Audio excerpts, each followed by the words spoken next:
ഒരാളിതാ ഇത് കേട്ടിട്ട് ഒരാൾ നിങ്ങളോട് സംസാരിക്കാൻ വേണ്ടി വരട്ടെ. രവി സാർ, ഒരു കാര്യം ചോദിച്ചോട്ടെ. കീർത്തിചക്ര എന്ന സിനിമ നമ്മൾ കാശ്മീരിൽ ഷൂട്ട് ചെയ്യുമ്പോൾ ഒരുപാട് പ്രോബ്ലം ഉണ്ടായിട്ടുണ്ട്. 15 വർഷങ്ങൾക്ക് ശേഷമാണ് ഒരു സിനിമ കാശ്മീരിൽ ഷൂട്ട് ചെയ്യുന്നത്. നമുക്കൊരുപാട് ത്രട്ടുകളുണ്ടായി. നമ്മൾ ഷൂട്ട് ചെയ്യുന്ന സമയത്ത് ഏതാണ്ട് 13 ബ്ലാസ്റ്റുകൾ അവിടെ നടന്നു. അതെല്ലാം അതിജീവിച്ചാണ് നമ്മൾ ആ സിനിമ ഷൂട്ട് ചെയ്തത്. ആ ചിത്രത്തിലെ നമ്മുടെ ഒരു വീട് ഒരു സെറ്റായിരുന്നു, പ്രധാനപ്പെട്ട ആ വീട്. നമ്മൾ സെറ്റൊക്കെ ഇട്ട് ഷൂട്ട് ചെയ്ത് കുറച്ച് ദിവസം കഴിഞ്ഞപ്പോഴാണ് അത് വളരെ പ്രസിദ്ധനായ ഒരു മിൽട്ടൻ്റെ ഗ്രാമമായിരുന്നത്. അപ്പോൾ അവരവിടെ ഷൂട്ട് ചെയ്യാൻ പാടില്ലെന്നും അവരുടെ ഒരു ന്യൂസ് പേപ്പറിൽ നമുക്ക് ത്രട്ട് തരുന്ന പോലെ വാർത്തകളൊക്കെ വന്നു. ഈ വാർത്ത വന്നതിൻ്റെ പിറ്റേ ദിവസം നിങ്ങൾ ഷൂട്ടിന് ആ സ്ഥലത്തേക്കാണ് പോയത്. ഞാൻ കുറച്ച് കഴിഞ്ഞാണ് ലൊക്കേഷനിലേക്ക് വന്നത്. എനിക്കറിയേണ്ടത് അന്ന് ഞാൻ അവിടെ വരുമെന്ന് നിങ്ങൾക്ക് എങ്ങനെ അറിയാമായിരുന്നു? എന്തായിരുന്നു നിങ്ങൾക്ക് എന്നിലുള്ള വിശ്വാസവും ധൈര്യവും? ഞാൻ വരുമെന്ന് എങ്ങനെയാണ് നിങ്ങൾക്ക് മനസ്സിലായത്? ലാല് വളരെ സ്നേഹത്തോടെ മേജർ നിങ്ങളെ അനുസ്മരിക്കുകയാണ്, നിങ്ങളുടെ ആ സിനിമയും അതിൻ്റെ ചുറ്റോട്. എനിക്ക് തോന്നുന്നു മേജറിൻ്റെ ഈ എന്താ പറയണ്ടേ, ജീവിതം നമ്മളിങ്ങനെ കോർത്തിണക്കുമ്പോൾ താങ്കൾക്ക് അമൂല്യമായി തോന്നുന്ന ഒരുപാട് മുത്തുകളാണ് ഇപ്പോൾ ഞാൻ താങ്കൾക്ക് സമർപ്പിക്കുകയാണ്. അതെല്ലാം ഈ ഒരു ചോദ്യം ഞാൻ വളരെ മോശക്കാരാണെന്നാണ് വിചാരിച്ചിരുന്നത്. പക്ഷേ ഞാൻ ഒരിക്കലും പറഞ്ഞിട്ടില്ലല്ലോ. ഞാൻ ഒരിക്കലും ടാസ്കിനെ അണ്ടർസ്റ്റിമേറ്റ് ചെയ്യില്ല. ഞാനല്ലേ പറഞ്ഞു, ഞാൻ ഇവിടെ വരുന്ന സമയത്ത് I should be very prepared എന്നുണ്ടായിരുന്നു. പിന്നെ ഞാൻ വിചാരിച്ചു എനിക്കൊന്നും ഒളിച്ചു വെക്കാനില്ല, പിന്നെ എന്തിനാ ഞാൻ തോക്കുമായിട്ട് പോകുന്നുള്ള ഒരു ലെവലിൽ തോക്കുണ്ടോന്നില്ല.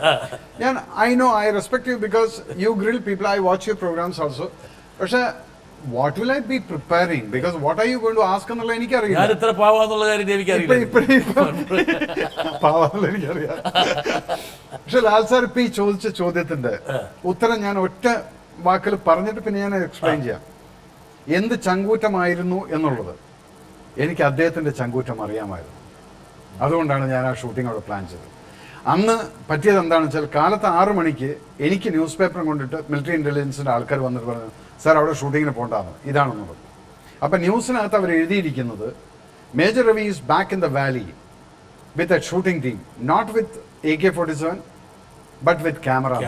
അപ്പം അതൊരു വാർണിംഗ് ആയിരുന്നു ഈ മിലിറ്റൻസ്. ഇത് മിലിറ്റൻസിന്റെ പേപ്പറായിരുന്നു, ഞാനിവിടെ വന്നിട്ടുണ്ടെന്നുള്ളത്. അപ്പം അതിന് മുന്നേ 89, 90, 90s, 91 ഞാൻ നല്ലപോലെ ഓപ്പറേഷൻ ചെയ്തിട്ടുള്ള ഏരിയയാണ്. എന്നെ നല്ലപോലെ ടാർഗറ്റും ചെയ്തിട്ടുണ്ട് അവിടെ. കമാൻഡോസിൽ അങ്ങനെ ഒരു സൗത്ത് ഇന്ത്യൻ ഉണ്ട്, സൗത്തി ഉണ്ടെന്ന്, ഏക് മദ്രാസി ഹേ കർക്കെന്ന് അങ്ങനെയൊക്കെയാണ് ഇവർ എഴുതുന്നത്. അതൊക്കെ കഴിഞ്ഞിട്ടാണ് ഞാൻ ഈ ഷൂട്ടിങ്ങിന് 15 വർഷം കഴിഞ്ഞിട്ട് ഞങ്ങൾ ഷൂട്ടിങ്ങിന് പോവാണ്. അപ്പം ഈ ന്യൂസ് പേപ്പർ കിട്ടിയപ്പോൾ ഞാൻ പറഞ്ഞത് ലാലിനെ കാണിക്കരുത് കേട്ടോ എന്ന് മാറ്റി വയ്ക്കുന്നത്. ഞാൻ ഷൂട്ടിങ്ങിന് പോയി. അപ്പം എൻ്റെ മിലിറ്ററിക്കാർ ഫ്രണ്ട്സ് എല്ലാവരും കൂടെ അവരൊരു 10-200 ആളുകളെ അന്ന് അവിടെ പ്രൊട്ടക്ഷൻ വേണ്ടിയിട്ട് അവർ പറഞ്ഞു ആ ഏരിയയിലത്തെ കംപ്ലീറ്റ് പെട്രോളിങ് അവിടെ വെച്ചു. അപ്പോഴും എനിക്ക് അറിയാം ലാൽ സാർ വരും, പക്ഷെ ലാൽ സാർ ഈ പേപ്പർ കാണരുത്. ലാലിന് അറിയില്ല. ഞാൻ എന്റെ ധാരണ ലാൽ സാറിന് ഇത് അറിയില്ല എന്നുള്ള. അപ്പൊ ഞാൻ ഇങ്ങനെ വന്ന് ഇങ്ങനെ കയറി വരികയാണ്. ലാൽ സാർ നടന്ന് കയറി വരുമ്പോൾ ഞാൻ ഇങ്ങനെ നിന്ന് ചിരിച്ചു. എന്താണ് ഞാൻ പറയാം, ഒന്നുമില്ല, ഷൂട്ടിയല്ലേ, റെഡിയാണ്, ഞാൻ റെഡിയാണ് സാർ, ന്യൂസ് പേപ്പർ കണ്ടോന്ന് വെച്ചു. ഞാൻ പറഞ്ഞു ഓ അപ്പം അണ്ണൻ കണ്ടോന്ന് വെച്ചു. പിന്നെ അപ്പം അതിനെന്താണ് നമ്മൾ എപ്പോഴും ഷൂട്ടിങ് തുടങ്ങുന്നത്?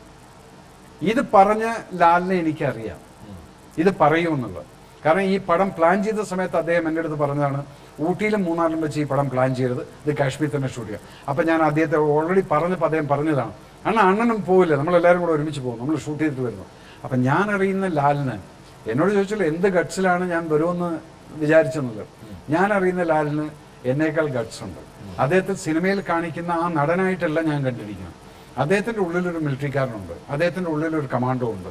ഇതെല്ലാം കണ്ടുകൊണ്ടാണ് എനിക്കറിയായിരുന്നു ഈ വ്യക്തി അവിടെ വരുമെന്നുള്ളത്. വേറെ ആരാണെങ്കിലും ശരി തിരിച്ചു പോകുന്നത്.